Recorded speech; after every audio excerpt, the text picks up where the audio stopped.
Boa noite, nobres causídicos, sejam bem-vindos a mais uma live aqui do canal. Para você que está aqui pela primeira vez e ainda não me conhece, eu vou me apresentar. Meu nome é Mário Guarnieri, eu sou advogado criminalista e o meu objetivo aqui com o canal é ensinar a prática da área criminal para que vocês consigam atuar com total segurança, sem dúvida, sem medo. Inclusive, eu tenho um programa de aceleração desse conhecimento que chama Academia Criminalistas de Elite. É aqui, ó. É a minha comunidade. Professor, comunidade, que é isso? A nossa comunidade ela funciona como um acelerador do crescimento, né, do seu conhecimento na área criminal, para que você possa atuar com total segurança. E nós temos dentro desse programa uma meta que é 4 meses. Né? Em 4 meses a gente promete lá, assistindo todas as aulas, fazendo parte da comunidade, que você vai conseguir desenvolver a prática da área criminal com segurança estudando lá. Lá é composto por aulas gravadas e também por acesso à nossa comunidade, onde tem acesso direto a mim para tirar as dúvidas, acesso a outros colegas mais experientes e você vê lá a troca de experiência lá dentro. Essa troca é importante para acelerar o crescimento, além do conhecimento também que é disponibilizado através de aulas gravadas, mapas mentais e também modelos de peça que acompanham cada aula ali quando disponível. Então, eu sou o idealizador desse projeto e eu atuo na área criminal há mais de 13 anos. E o projeto aqui é disseminar conhecimento prático dentro da área criminal. E hoje eu trago para discutir com vocês um tema muito sensível e de muita relevância, que é o flagrante. A vida do criminalista começa lá no flagrante. E, além de ser o início de tudo na advocacia criminal, também é um ponto de partida para dentro da advocacia mesmo, você faturar muitos honorários. Porque pensa comigo, se você atua numa área civil, pode até aparecer com recorrência a demanda para você. Só que a maioria das ações você vai receber só ao final 30%, 20% mais ou menos. E você precisa esperar um tempo para receber. O flagrante na área criminal é tá? Tem vários outros. Um dos exemplos que você pode faturar elevados honorários. Se você cobra bem baixinho para atender um flagrante, vamos dizer lá, R$ 1.500, se você pegar ali cerca de 3 flagrantes, é R$ 3.000 na hora, por um trabalho que não vai levar nem 8 horas para você desenvolver. Se você chegar na delegacia à meia-noite e conseguir sair 5 da manhã, são 5 horas. Isso estou falando da madrugada, pode ser que aconteça durante o dia. Né, você vai ali pela manhã e até a hora do almoço já está resolvido e você está com o dinheiro no bolso ali, o Pix ou a transferência na sua conta. Isso se você conseguir também soltar o seu cliente, coloque ele em liberdade, tem que salientar que ele também ainda vai responder um processo criminal, que não parou por ali. É só a possibilidade dele responder a liberdade. E como você consegue a liberdade dele, talvez ele ainda te contrate para você fazer depois a defesa na ação penal. E é claro, se você cobrou 1.000, 1.500 para fazer um flagrante, depois você vai cobrar 5, 6, 7 mil, 10, 15 para fazer a defesa dele. Porque aí você deixa de ser uma pessoa desconhecida e passa a ser uma referência. O advogado, a advogada que soltou ele. Então veja como é importante saber atuar nesse momento para também passar segurança e aquela imagem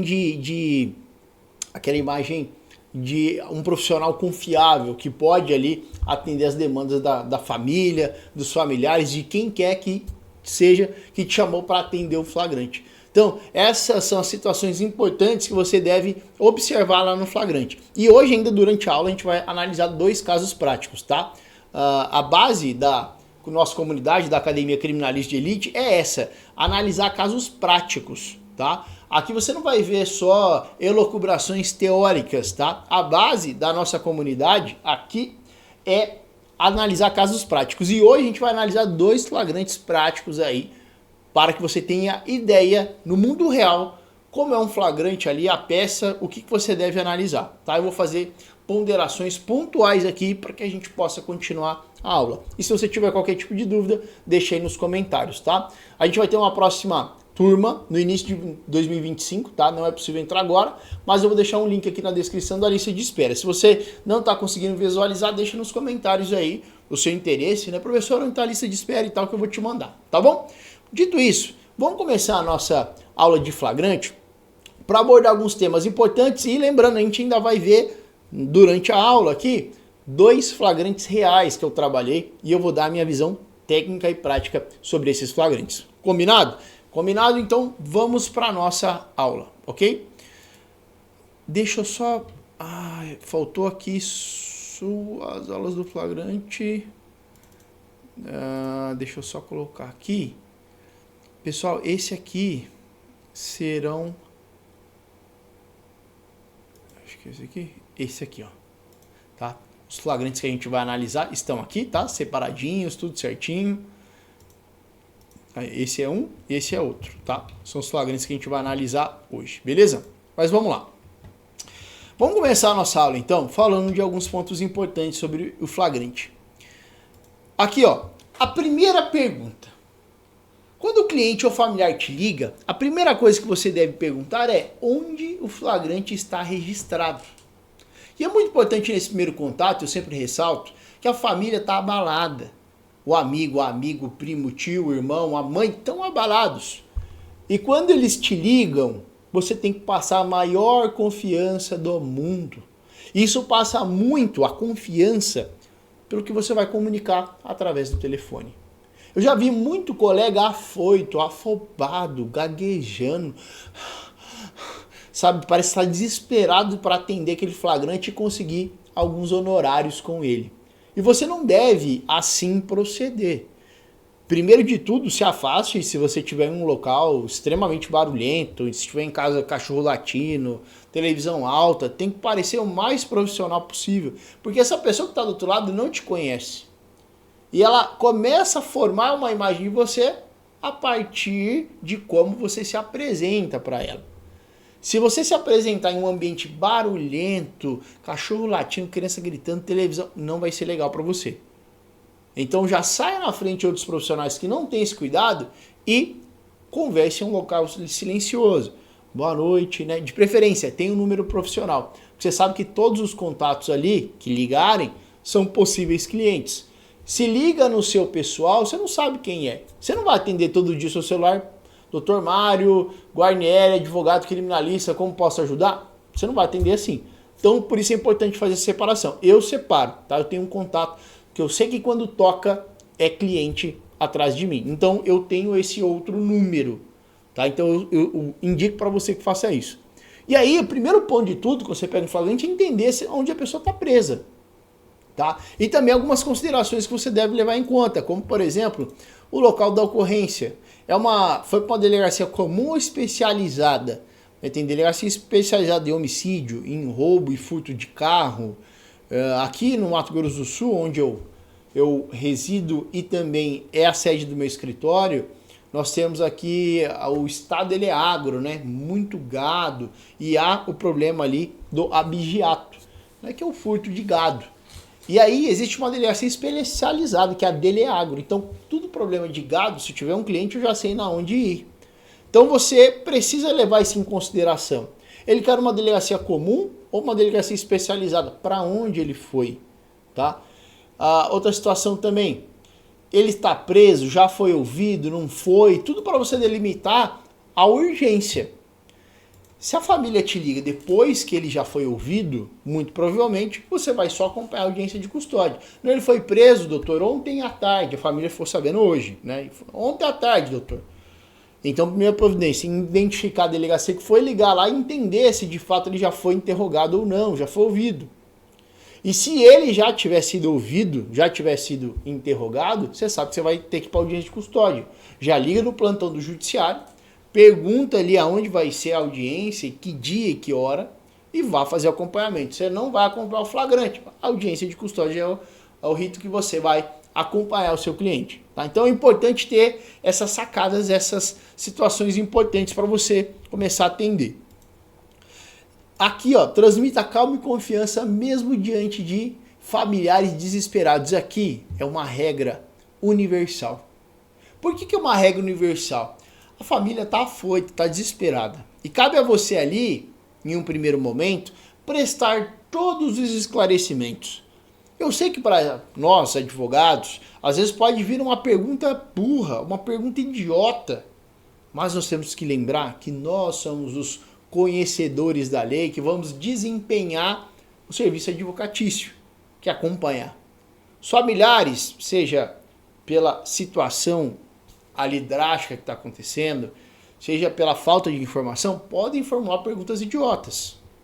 E você tem que ter toda a paciência do mundo e tranquilidade. Vou fazer como se eu estivesse atendendo lá, tá? Boa tarde, dona Maria, tudo bem? Meu nome é Mário Guarnieri, mãe de quem está preso. Meu nome é... O rapport é muito importante. A proximidade, a conexão com o familiar, com quem te contratou, é muito importante. Por exemplo, dona Maria, mãe do réu que está preso. Chega lá, dona Maria está até chorando, está tremendo. Chega com a postura, sempre vou de terno, tá? Nunca vou assim, por exemplo. A maneira como eu estou aqui agora é uma roupa social, mas eu não atendo assim. Eu sempre coloco um terno, uma gravata, uma roupa positiva, que vai passar uma imagem de confiança para atender o flagrante. Então eu chego lá, como se eu estivesse atendendo a dona Maria, tá? Boa tarde, dona Maria, tudo bem? Meu nome é Mário Guarnieri, eu sou advogado, que a senhora entrou em contato agora mesmo para poder acompanhar a situação do seu filho. Quero dizer para a senhora que eu vou fazer o possível e o impossível para tentar soltá-lo, mas não depende só de mim. Tá? Depende ali da situação, eu vou me inteirar sobre tudo que está acontecendo, vou acompanhá-lo ali e vou tentar fazer com que ele seja solto. Não posso prometer nada, mas o que eu posso prometer para a senhora é empenho e dedicação para que ele saia. Eu tenho um vasto conhecimento, já estou na área faz tempo, e eu vou tentar ajudar a senhora. Uma linguagem tranquila, simples, para que ela possa entender. Como que eu posso ajudar a senhora agora na questão de dúvida? A senhora tem alguma dúvida? Quer me perguntar algo? Tem algo ali que está apertado no coração da senhora? A senhora quer entender? Pode me perguntar, que antes de eu entrar lá eu posso esclarecer as dúvidas que porventura a senhora tenha. Ah, ele vai ficar preso, quando ele vai sair? Olha, a prisão depende ali do que nós vamos concluir ali dentro. Se é um crime afiançável, se não é. Se for afiançável, o delegado pode estabelecer uma fiança e ele vai sair agora mediante o pagamento da fiança. Se não for um crime afiançável e o delegado entender que ali estão presentes os requisitos do flagrante, pode mantê-lo preso e aí ele vai para uma outra audiência que chama audiência de custódia e lá o juiz vai avaliar o caso, se é o caso de mantê-lo preso ou de soltar. Mas tudo isso é num segundo momento. Primeiro agora eu preciso entrar para acompanhar, dar o melhor direcionamento, a melhor explicação para que ele possa falar algo importante, não pode falar algo desencontrado. Se ele falar algo ali que ele não deveria, pode complicar a defesa dele. Linguagem bem simples. E a dona Maria ela vai soltando, vai conversando e você vai virar o melhor amigo dela. Depois de atender a dona Maria, o seu João pai, o irmão, o tio, o papagaio, você entra para a delegacia para fazer o atendimento. Mas essa conexão ela é muito importante desde o início. Porque se você faz um mau trabalho, talvez atende mal, a família pega o dinheiro, nem dá explicação, some, é uma porta que você está fechando. Porque se você, vamos lá, considerar, se você cobrou 1.500 para atender esse flagrante e conseguiu soltar, ele ainda vai responder o processo. Com muita certeza. No mínimo uns 7, 8 mil você pode cobrar para fazer esse processo dele. Com muita certeza. Por quê? Porque você virou referência para ele. Você não é mais um estranho, uma estranha. Você é uma referência para ele. E os advogados, o grande problema é que não enxergam essa possibilidade. Ou pelo menos fecham os olhos para essa oportunidade. É muito melhor do que você ficar advogando 2 anos para receber no final. É dinheiro na mão. Quem atua na área criminal tem a possibilidade de qualquer momento, com o telefone tocar, fazer dinheiro.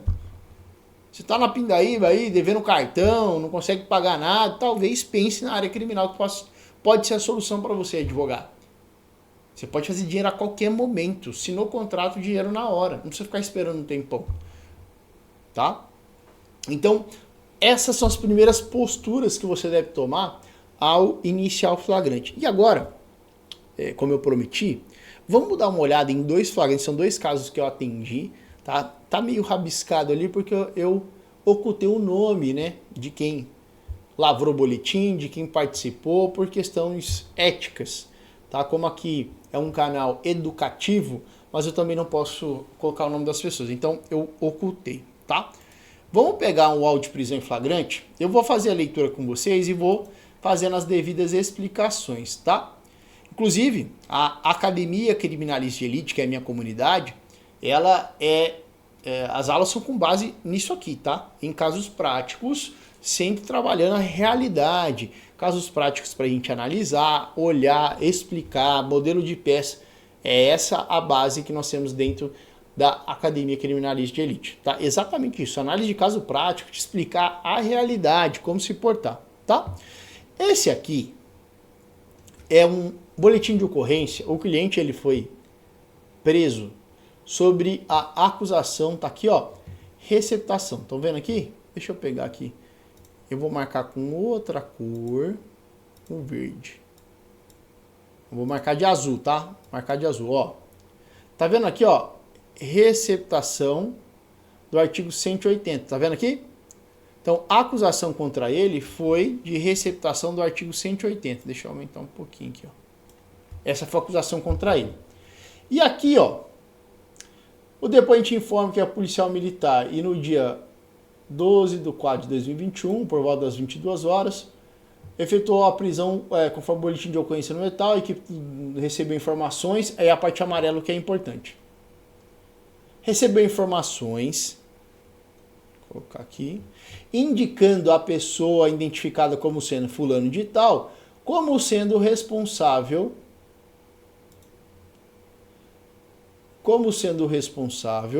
deixa eu colocar essa tela aqui embaixo, aí. Como sendo responsável pela comercialização do Jeep Compass, ao qual foi apreendido com fulano de tal pelo valor de R$25 mil. Ou seja, ele está sendo acusado de comercializar um Jeep Compass pelo valor de R$25 mil. E aí a gente entra naquela situação. A receptação pressupõe que o agente venha a comercializar,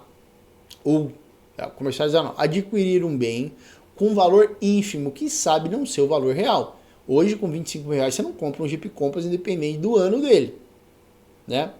Então, alguém que compra ou vende, né, por R$25 mil, possivelmente saiba, ou deve saber, que algo ilícito tem nesse carro. E aí, sobre essa aqui é a acusação. Isso aqui é o que os policiais colocaram, tá? E aí, ó, localizaram na rua Visconde de não sei o quê, que o depoente afirma que ao ser indagado sobre o veículo apreendido, confirmou sua propriedade e posterior venda, né? O meu cliente comprovou, ele confirmou que ele comprou e depois revendeu esse carro, porém afirmando que teria recebido R$19 mil pelo Jeep, que o depoente alega no residencial de fulano, na vaga destinada ao seu imóvel, havia uma caminhonete Ford Ranger, placa tal, que o depoente alega que indagou sobre aquele veículo, tendo negado possuir qualquer um, porém sua esposa apresentou a chave da caminhonete e confirmou pertencer a fulano, que confessou que adquiriu a referida caminhonete após negociá-la num grupo, tá? Aqui eu não vou ler extensamente o depoimento, porque para nossa aula aqui não é tão importante. Eu vou direto aos pontos aqui que eu grifei. Aqui o cliente está sendo acusado de receptação, tá? Então, como ele está sendo acusado de receptação, o que vai acontecer aqui? Na receptação a gente tem uma disparidade entre o valor pela qual foi investido para adquirir o bem e o valor real dele, que ele vale.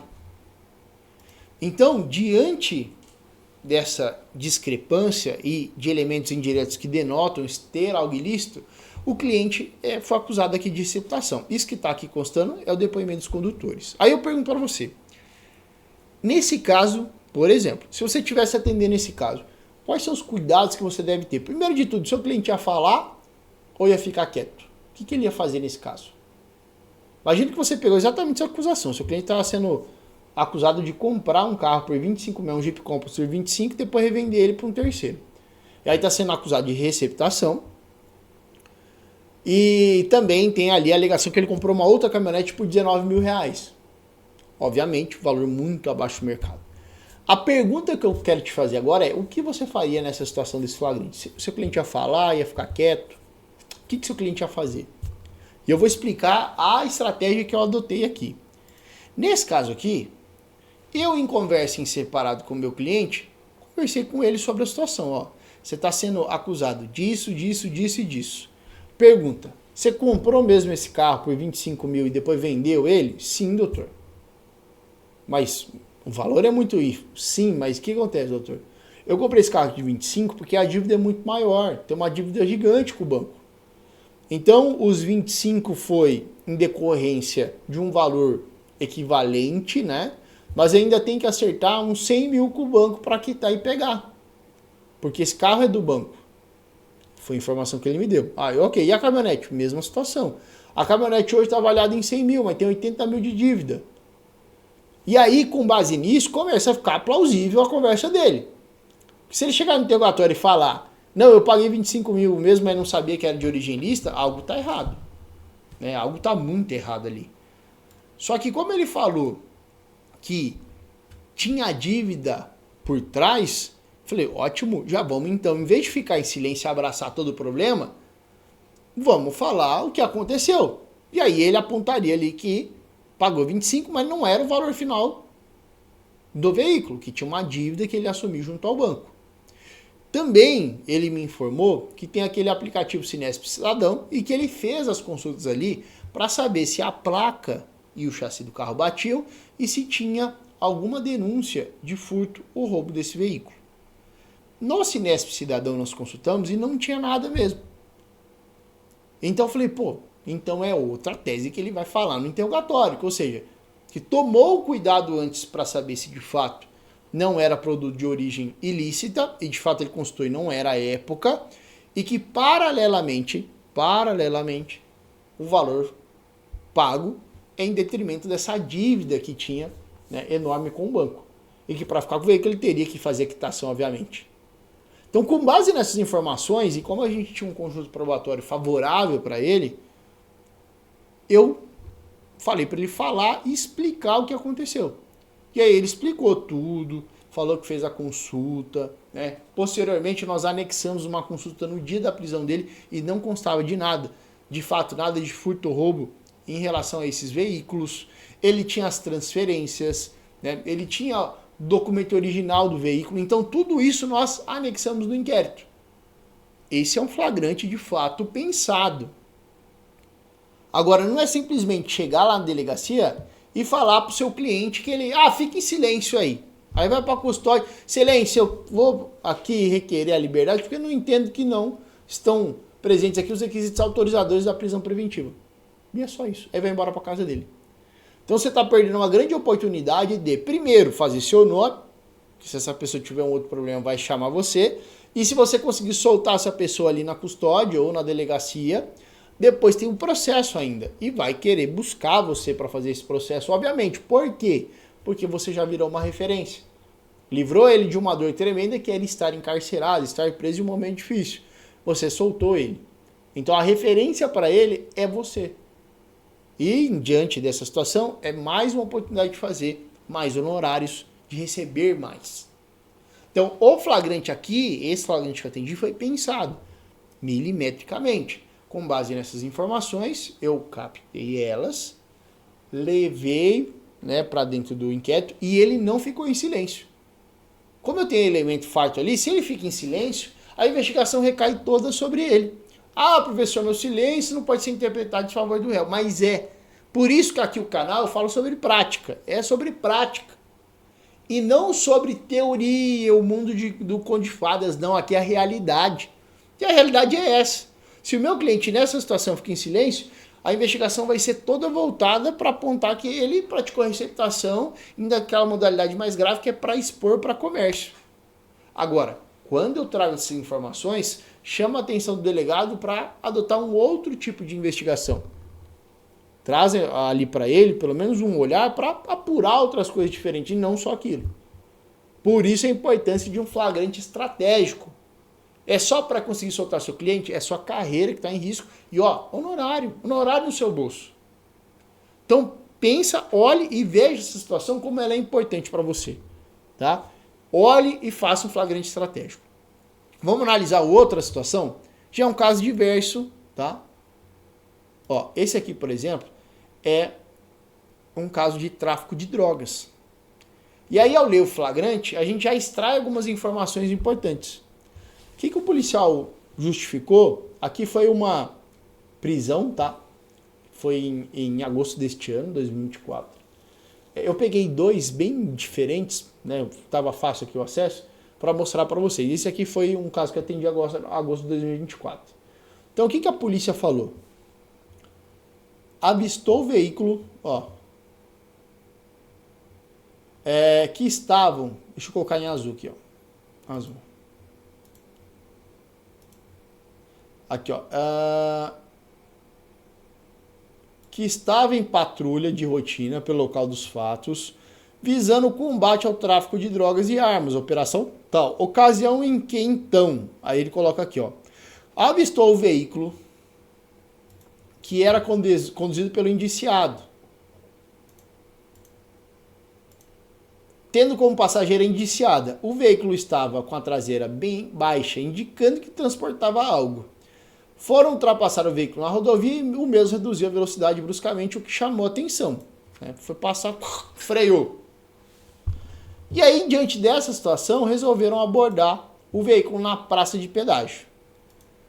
O condutor, ao perceber a presença da guarnição policial, novamente reduziu bruscamente, quando colidindo com a mureta de proteção. E, enquanto pagavam o pedágio, foi possível perceber que a indiciada estava um casal, tá? Um marido e mulher.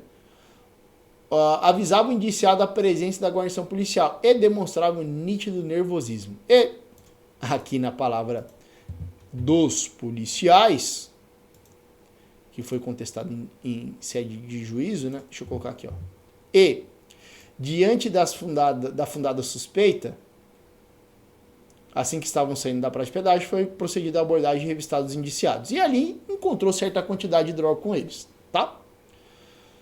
Então, o que é importante nesse caso aqui, por exemplo, de drogas? Toda vez que você for avaliar um caso, você tem que entender se você pode alterar o cenário fático ali, tirando a autoria que recai sobre o seu cliente, não retirando, mas trazer atenção da autoridade policial para o delegado de polícia, para ver se ele pode enxergar uma outra linha defensiva ali, uma outra linha investigativa. No caso anterior da receptação ali, era totalmente plausível. Por quê? Meu cliente comprou com essas condições. Então, despertou interesse na investigação para saber quem vendeu para o meu cliente. Porque daí ele poderia achar os verdadeiros, né, autores de eventuais delitos. E aí poderia retirar a investigação toda e as acusações que caíram em cima do meu cliente. Agora, nesse caso aqui eu pergunto, caso os clientes venham a dar uma versão sobre os fatos, pode alterar o cenário de um tráfico de drogas que está sendo está sendo imposto a eles? Poderia? Não. Porque eles podem falar o que quiser. Ah, foi alguém que preparou o carro, foi uma mala que eu não conhecia. Não vai alterar o cenário. E eles vão responder por tráfico de drogas. Não tem nem como despertar uma outra linha investigativa. Eles estavam dirigindo o veículo e dentro do veículo tinha droga escondida. Vai alterar o cenário? Não vai alterar o cenário. E como não vai alterar o cenário, eles devem falar algo? Não. Vai ficar em silêncio. Porque eles ficando em silêncio, se eles falarem, por exemplo, tem uma questão muito importante que muito advogado deixa passar, é que se o cliente fala que vai levar de um estado para outro, isso já basta para aumentar a pena dele com base no artigo 40. Porque o tráfico interestadual é uma circunstância que já autoriza a elevação da pena. E não é imprescindível, não é obrigatório que de fato venha a transpor a fronteira de um estado para outro, para que essa qualificadora essa causa de aumento possa ser aplicada. Basta a intenção. Se ele falar que já tinha intenção, ou que o intuito dele era sair de uma cidade, de um estado e ir para outro, você já basta para elevar a pena. Já basta. Então você imagina um advogado mal preparado que não fala isso para o cliente. Já sai com a condenação ali um pouco mais alta por conta dessa inobservância, dessa imperícia técnica. Então, como o caso não vai ser alterado de forma alguma, não adianta ele falar nada. A droga não é minha, não sabe, não adianta, vai ficar. Então, que fique quieto. E aí, o que é importante observar nesse flagrante? Nós temos uma questão aqui, em que pese aqui, ficar mencionado aqui que tinha fundada suspeita ali, né? Então, diante da fundada suspeita aqui, ó, na verdade não tinha, né? O carro rebaixado, né, nervosismo, não são sinais indicativos de presença de fundadas suspeitas que autorizam a abordagem do veículo. Esses elementos não representam essas fundadas suspeitas exigidas. Então, ali eu sei que meu cliente não vai falar nada da delegacia e para a custódia eu vou contestar a legalidade do flagrante por ausência de justa causa para a abordagem. É essa tese que eu vou trabalhar e que eu trabalhei nesse caso aqui. Ausência de fundadas suspeitas e, portanto, ilegalidade do flagrante e aí pedido de relaxamento de prisão. Vejam que cada flagrante traz a sua especificidade e uma tese diferente. Quem atende tudo da mesma maneira sempre fica em silêncio, não conversa nada com o cliente, chega na custódia, faz só pedido oral ali para liberar o cliente sem protocolar nada, sem trazer um documento novo, acaba sendo fadado ao insucesso. E aí fica ali sempre pegando migalhinha, nunca cresce na vida, nunca cresce na advocacia. Porque sempre pega ali o flagrante, está acostumado com um pouquinho, mas não quer fazer muito esforço. Se você faz um esforço um pouco maior ali, pega o cliente, solta ele, você já está praticamente com um novo contrato fechado e muito maior. 5, 6 vezes maior do que o valor que você fechou para atender esse cliente. Então veja como é importante você ter a noção de como atender o flagrante e como isso pode ser uma oportunidade para você dentro da advocacia de você faturar mais honorários. Já disse e repito, a advocacia criminal, dinheiro a qualquer momento você faz. Já outras áreas você fica dependendo ali de vencer uma ação, de tramitar um tempo, às vezes vai trabalhar de graça. O criminal você não trabalha de graça. Não trabalhe de graça. Qualquer pedido que você vai fazer, o cliente vai ter que ter pago pelo menos uma entrada para você. E a qualquer momento você pode fazer dinheiro. O cliente ligou, contratou. Mas para que você chegue a esse ponto também, você precisa entender como se portar, como atender o flagrante, teses defensivas. E esse é o intuito aqui do canal. Ensinar a parte prática da área criminal para que os advogados possam atuar com segurança. E nós também temos um programa de aceleração desse crescimento do advogado para que ele possa aumentar o renome, a imagem dele, através da Academia Criminalista de Elite, que é a minha comunidade. Acesso ao grupo do WhatsApp, acesso a mim diretamente, acesso ali a aulas gravadas, mapas mentais, modelo de peça para cada procedimento, para você saber o que fazer. E se ainda assim tiver dúvida, nossa comunidade está lá para te receber e te ajudar. Disponível 24 horas, 7 dias por semana. Só mandar lá a pergunta ou um colega vai te responder. Com exceção da madrugada, durante o dia ali, a taxa de resposta ali, o tempo médio é menos de 1 hora, você vai ser respondido ou por mim ou por outro colega.